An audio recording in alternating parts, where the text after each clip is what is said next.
In this video, I'm going to be showing you how to create a typewriter effect in DaVinci Resolve, so be sure to watch this video until the very end to prevent any mistakes in the process. You're going to begin by clicking Effects, Titles, and then finding Text Plus.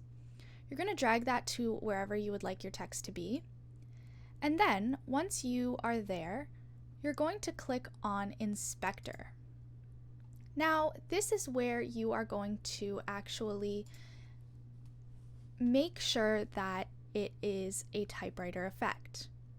So you're going to begin by moving this scroll wheel all the way down to 0 at the beginning of your clip and clicking on the little diamond. Then you're going to move your scroll wheel all the way until you can see where it's going to end.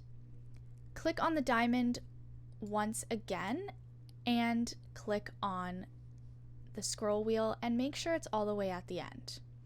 Then, as you can see, as you play through, it does a typewriter effect. That's all there is to it. Be sure to leave a like, comment, and subscribe to the channel. Thanks for watching. See you in the next video.